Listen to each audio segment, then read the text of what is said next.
On October 7th, Hamas led an air, land, and sea attack on the country of Israel, while their mujahideen, what they call their fighters, raped, tortured, and killed almost 1,200 people and captured over 200 hostages. In the United States, we don't live in an environment where terrorists fire rockets into our towns or invade our homes with machine guns, but that is a threat every person in Israel faces on a regular basis, whether attending a music festival or going to work or going to school or sleeping in their beds. They live in a place where a majority of homes and schools have bomb shelters, and children are taught they have 15 seconds to reach those bomb shelters once the bomb sirens begin to blare. They live in a place where the sound of terrorist rockets is a part of life. I am Laura Burns, and I am the head of terrorism research at George Washington University's program on extremism, and I am a retired FBI agent. I have spent 24 years working counterterrorism matters, with many of those solidly focused on Hamas, its structure, its brutal acts of terror, and its masterful model of radicalization. In contemplating creating this podcast, I watched in horror the atrocities committed by Hamas on October 7th. The fatalities, if put into perspective of a population percentage, would have been the equivalent of approximately 13 9/11s in one day in the United States. And I watched as people and groups in the United States praised those attacks and carried signs saying Intifada and Palestine will be free from the river to the sea. I listened as people voiced support for Hamas and Iran and spread terrorist rhetoric and false narratives. And I realized that what we have seen over the past year on university campuses and U.S. streets echoes a strategy that was set in motion in the 1980s. And I realized the story of Hamas in the U.S. needs to be told. I am here to tell you the truth about Hamas, based on substantiated facts, in an effort to cut through the myriad of terroristic rhetoric and false information. And let me be clear, in the Israel-Hamas war, it is Hamas who is seeking the genocide of an entire population based on their religion. It is Hamas who disavows peace at all costs. It is Hamas who seeks to destroy an entire Western democracy. It is Hamas who uses its civilian population as human shields and then stands on their backs while appealing to the world to annihilate an entire country. And what may surprise some of you is Hamas has been operating within the United States for 37 years, and its roots here are vast and deep. This series will delve into the Hamas terrorist organization's creation here and evolution, its leaders, and how it has used the United States to serve its purposes for decades. There is only one solution!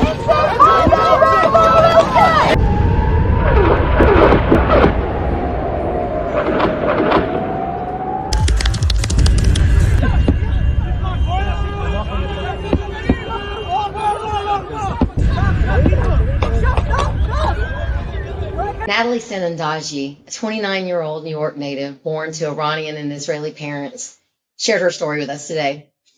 Growing up in Long Island, she spent much of her life visiting Israel.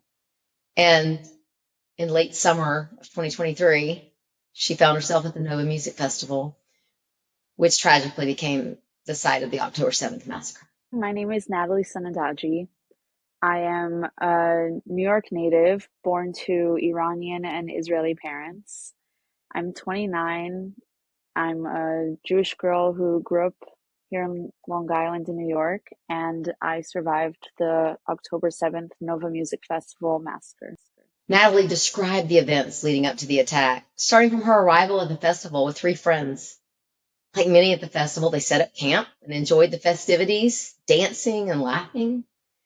As the festival wore on, though, the group decided to rest in anticipation of the sunrise set. I arrived at the festival with 3 friends, all of whom were Israeli. I was the only American in the group. We arrived at around 1 a.m. And generally with festivals like this, they go anywhere from 24 hours to 3 days. So everyone brings camping gear, tents, sleeping bags, blankets, camping chairs, and everyone kind of like builds their own little campsite with their friends that they came with. And a good way to describe it is the dance floor was kind of like on this side, and then this side of the festival grounds was like all the camping ground in kind of like a semicircle.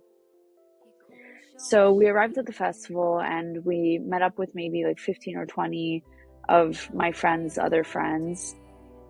And they already had the campsite set up. We just dropped off our stuff and then we went straight to the dance floor. We were dancing for a few hours. And then at around 3:30, my friends that I came with said that they were tired. The sunrise set often featured the most anticipated DJ of the event, and it was a magical moment. And that they wanted to go back to the campsite, rest for a few hours, and wake up for the sunrise set of the festival.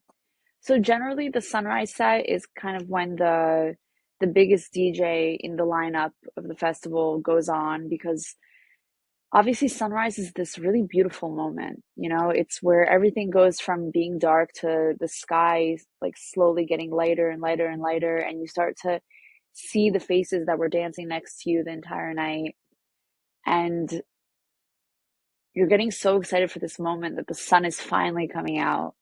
However, the magical moment of sunrise on this day was interrupted by a devastating reality. And exactly at that moment, you know, it was kind of the peak of the festival, is when the rockets started coming. And instead of waking up to the sounds of the beautiful sunrise set music, we woke up to the sound of rockets. For Natalie, the experience was entirely unfamiliar. Being the only American in her group, she had never encountered such a situation before. So as the only American in the group, I was the only one who had never experienced rockets before. And I always like to point out the way we were woken up. So basically, me and my three friends were sitting on camping chairs, sleeping. And one of the girls from our campsite, who was on the dance floor at the time when the first rockets were sent over and intercepted, she knew that we were sleeping and she wanted to come wake us up and make sure we were alert to the current situation. So she came over and she kind of like nudged us awake, and she was so sweet and smiley, and she was like, Boker Tov, guys, which in Hebrew means like good morning, guys. I just wanted you to know that a few rockets were intercepted overhead, but it's fine. It's normal for the area that we're in. It'll probably just be a few. It's going to pass and the party's going to continue. Like, nothing to get worried about. While Israelis are often familiar with the sound of rockets, it's a stark contrast to what many would experience at a music festival elsewhere in the world. And I always try to paint this picture for, you know, Americans. Try to imagine like a music festival happening anywhere else in the world. Like, let's say Coachella. And suddenly rockets are being intercepted over people's heads. There's no way that they would react in such a calm manner. But unfortunately for Israeli citizens, this is something that they're used to. This is something that they deal with on a semi-regular basis. Soon, the number of rockets increased. As soon as I was woken up, I kind of stood up and I looked up at the sky and I started counting the rockets. And first I counted 5, and then it was 10, and then it was 15, and then it was 20. And I would say somewhere between 15 and 20 is when all of us started to like get a little bit nervous, and we started to realize this isn't just another ordinary situation. The security at the festival then made an announcement that marked the beginning of a terrifying ordeal. The festival security had shut off the music and asked everyone to please start packing up their things and evacuating to their cars. And now we kind of realize that those rockets, I think, were more of a distraction. And during that time, the Hamas terrorists had started coming towards us and advancing closer to us on foot. But we didn't know that. So we started packing up our things, and everyone is still pretty calm. We started heading to our cars, and I think for a majority of us, Our initial thoughts were, okay, we have the Iron Dome. Our biggest fear was maybe scraps from the intercepted rockets hitting our cars as we're driving out of the festival grounds. And our second thought was we're going to be stuck in traffic. Obviously, the festival was, I think, about 3,000 people. And majority of those people are all trying to leave at the same time in hundreds of cars. As traffic built up and tensions rose, security called for everyone to abandon their vehicles and run, a command that initially made no sense. There was traffic. As we started driving out, we're all driving down this one narrow dirt road, and people are driving in both directions. And the festival security is kind of on either side of the road trying to guide us to safety. And after a few minutes of driving, the festival security started yelling at all of us and telling us to get out of our cars and start running. We couldn't understand why they would tell us to run from rockets. That didn't make any sense, but we figured, they have our best interests at heart. There's probably something that they know that we don't know, and we should just listen to them. So we pulled our car over, and we're sitting in the car for a few moments, and we're kind of looking at each other confused. And that's when we heard the first gunshots. And as soon as we heard the first gunshots, we understood right away that there were terrorists on foot. We understood right away that we were in much greater danger than we had initially thought. We opened our doors, and all the cars around us did the same. Everyone opened their doors and started running. And people were running in every direction. Nobody really knew what direction was the direction of safety. And that was another major question that I got asked after October 7th when I started speaking out. A lot of people had asked me, how did you know what choices to make, what decisions to make to save your life? Desperation and chaos ensued, with festival goers running in every direction, attempting to hide, attempting to escape. But the threat of the terrorists was everywhere. We ran into a group of people that were part of our campsite, and they were all hiding in a ditch. There was maybe 10 or 15 of them. And they saw us, and they kind of called over to us, and they were like, guys, come here, come hide with us. And we came over to them, and we start crawling into this ditch. One of Natalie's friends insisted that hiding could not be an option, a decision that ultimately saved their lives. And as soon as we start crawling in, one of the three friends that I came with, he started yelling at the rest of us, and he started yelling, this is a horrible idea. I have a bad feeling about this. If we hide in this ditch and the Hamas terrorists find us, that's it. We're sitting ducks. They're going to shoot us right on the spot. And he said our only option for survival is to continue running. Hiding is not an option. We have to continue moving at all times. And unfortunately for the friends that we left behind, he was right. Because we later, in the upcoming days, we found out that nobody made it out of that ditch alive. In their frantic search for safety, Natalie and her friends encountered a lone police officer, only to discover that much of the local law enforcement had already been killed. We asked him, well, can you call for backup? Can you try to get other officers out here? And he said no, because the Hamas terrorists had taken over the local police radio station, and that if he were to try to call for backup on his walkie-talkie, he would simply give up our location. He said the most he could do for us is walk alongside us. All he had with him was a handgun. And as he was walking alongside us, we started to hear the Hamas terrorists yelling from his walkie-talkie, and we really understood that he wasn't exaggerating. There really wasn't much he could do. So he walked alongside us, and we asked him, we're like, what direction should we be walking in? Like, do you have any intel? Do you have any information? And he said, continue walking in the direction of the sun, because in that direction is a town called Patish, and that's one of the nearest towns to get to safety. They were exhausted and desperate. They continued on, though, joining hundreds of other survivors walking towards what they hoped would be safety. And then we eventually get to this main road filled with hundreds of other survivors from the festival. And they were all told the same thing. We're all trying to walk towards Patish. And I remember it really looked like the exodus of Egypt. It was just so many of us like walking down this straight path. Hours into their journey, in the burning hot sun, they found a brief respite under a tree, only to face the next danger. A truck was approaching. This is like about 4 hours into running. We passed by this little tree, and we hadn't heard any gunshots in a few minutes. So we decide that we're going to sit under this tree, get some shade from the sun. Obviously, at this time of year in Israel, it's very hot. We're all wearing festival clothing. We've all been running for hours. Most of us haven't had any water in hours. And we decide to sit under this tree, get some shade, catch our breath for a little bit.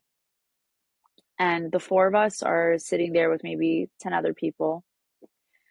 And we're all talking and we're all kind of confused. You know, a few hours ago we were dancing at a rave, and suddenly we're running from terrorists. We're running for our lives.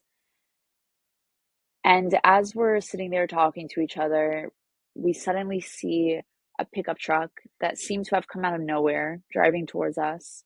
As the truck approached, they panicked. At first they feared it was a Hamas vehicle, but then soon realized they were being rescued. Our initial reaction was that this is a Hamas terrorist. And we all kind of half got up and contemplated running. And simultaneously, without saying a word, we all realized we have nowhere to run to. Like, if this is a Hamas terrorist, they're in a truck, they have guns, we're on foot, we have nothing to protect ourselves with. As the truck got closer, we saw that there was a girl in the front seat and she had a festival bracelet on. And she was like sticking her hand out of the truck and like waving it towards us, kind of to signal to us that we're safe. This is someone coming to save us. The person driving next to her is also one of us, and he's coming to save us. So the person driving her was a man from the town of Patish. His name is Moshe Sati. And it took me a few months to track down his name, because as soon as he pulled up in front of us, he yelled at all of us to get in the back of his pickup truck. We all jumped in. He drove us to his hometown. And truly, if he didn't find us, I don't know if I would be here today, because we still had about an hour and a half of like walking to get to his hometown, to get to that safe haven. His bravery didn't end with Natalie's rescue either. He and his son continued saving lives throughout the day, driving back and forth from the festival grounds. By the end of the day, he and his son had saved hundreds of people. And it took me a few months to track him down and get his name, to thank him. But I did finally get to meet him and thank him in person. And I found out that him and his son on that day drove back and forth from their hometown to the festival grounds for about 8 or 10 hours. And they saved between 300 to 400 lives that day. While Natalie fled for her life at the Nova Music Festival, others were experiencing the horrors of October 7th in different ways. We now turn to Moshe, whose family was deeply affected by the events of that day. His experience, though distant in physical location, reflects the fear, the uncertainty, and the tragedy that swept through Israel. Moshe's family, in a small kibbutz near the Gaza border, faced terror in a way that would forever alter their lives. My name is Moshe. I'm the brother-in-law of Omrim Iran, who was kidnapped on October 7th from kibbutz Nachal Oz in front of his wife, my sister Lishai, and their two daughters, Roni and Alma. Roni is now 3 years old. Alma is 1 year old. On that day, Moshe was in New York, having moved from Israel just a month before. As the attack unfolded, messages from his family started pouring in. I was in New York that day. I moved to New York in September. I left Israel September 7. I was there for a vacation with the family. And I moved to New York to start a new job. I went to business school in Philadelphia before I headed to Wharton. And on October 7, I obviously did not imagine things like that will engulf. Was just about to go out. I was just getting ready to go out for a night in Brooklyn with friends. Entered a nightclub and started receiving the messages from family, from friends that something is different. What began as a typical rocket attack quickly turned into something so much worse. Thousands of Hamas militants were invading Israel, and Moshe's family found themselves in very grave danger. In the kibbutz, again, just a mile from the Gaza Strip, his sister, her husband, and their 2 daughters were sheltering among the chaos that erupted around them. Originally, Israel was attacked by rocket attacks at 6:29 a.m. And as someone who grew up to rocket attacks, and remember most of my life was under rocket threats, I didn't pay much heed to that. It was normal, if one can describe it as normal. But once the messages came in, it was clear that something else is happening right now, as thousands of Hamas terrorists and their accomplices, including, sadly, non-combatants who became combatants, invaded Israel.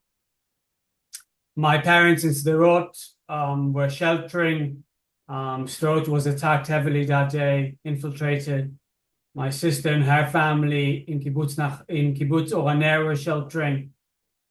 At 10:30 in the morning, Moshe and his family lost contact with his sister's household.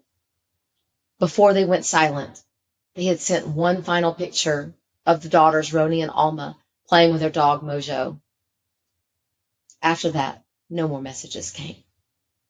Around 10:30 a.m. Israel time, we lost contact with them. I was with them virtually through WhatsApp, through our family WhatsApp group, and with the rest of the family. And we lost contact.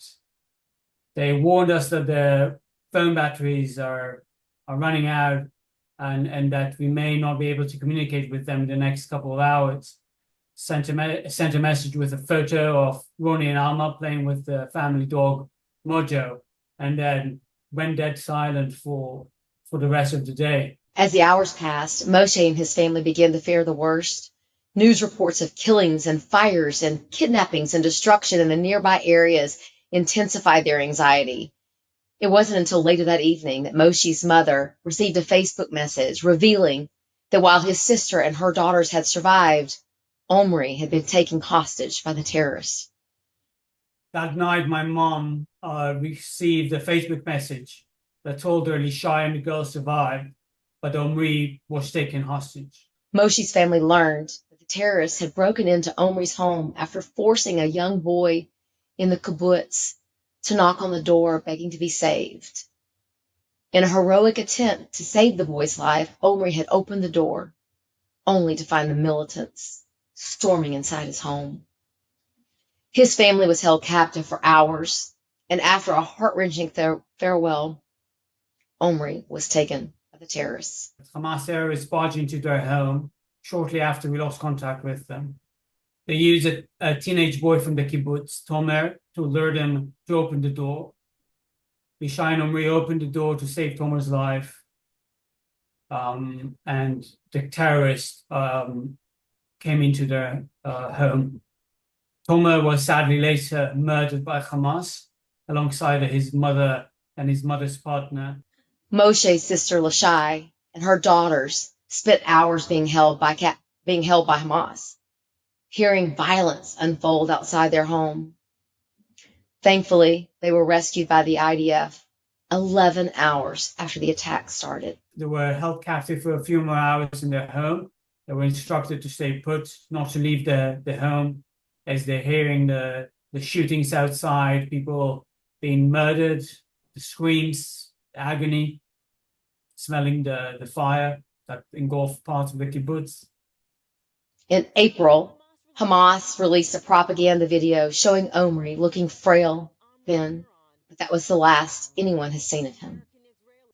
We haven't heard from Omri since that day until in late April, Hamas released a psychological warfare video showing him alongside another hostage, Keith Siegel. They were both instructed to read in duress a note urging everyone to release them. Omri looked really unwell, ill, lost a lot of weight, the spark in his eyes was gone. And then the camera was filming him delivering the statement. Despite the pain and uncertainty, Moshe and his family continue to fight for Omri and all of the hostages. Their message is one of resilience and strength and hope, but also a call to action. Moshe urges people around the world to put pressure on their governments and demand the safe return of all of the hostages. We keep advocating with elected officials, whether in the US, whether in Israel, and of course worldwide, as the international community fails to bring home the hostages, fails to put pressure on Hamas and their accomplices, on countries that sponsor them like Iran, and also why we do that with our own government, putting pressure on them. Within hours, actually, there were demonstrations in cities like London and Sydney that seemed to be celebrating the Hamas attack and contained slogans and imagery that crossed the line into Jew hatred. And as anyone who follows the global media knows, this has continued for the past 7 months or so. Michael Master serves as the National Director and CEO of the Secure Community Network, a role in which he is responsible for the overall leadership, operation, and growth of the official safety and security organization for the Jewish community in North America.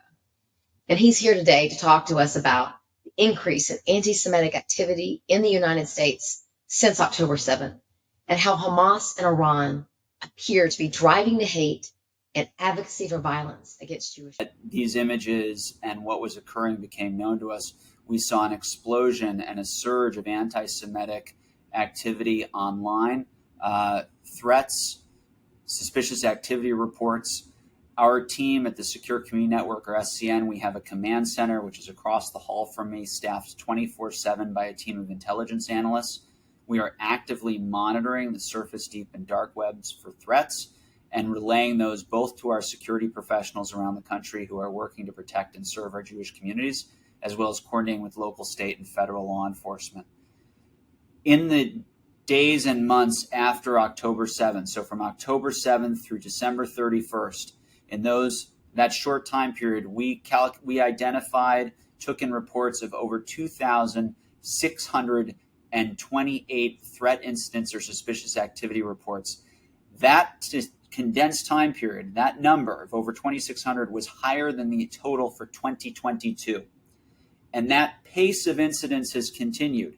And it includes over 674 incidents on our campuses from October 7th through July 24th, incidents of students, Jewish students, being intimidated or harassed, prohibited from going to class, confronted with violent protesters. And we know that this activity is likely to continue, and we are taking protective steps to ensure that Jewish life and faith-based life in this community, because it's not just about the Jewish community, it's about the preservation of religious freedom, can continue here in the United States of America. And let's be very clear what we are being prepared against. We are being prepared for individuals who are either actively or through their activities supporting the agenda of designated foreign terrorist organizations and the largest state sponsor of terrorism in the world, the Islamic Republic of Iran. So that is the challenge that we are up against.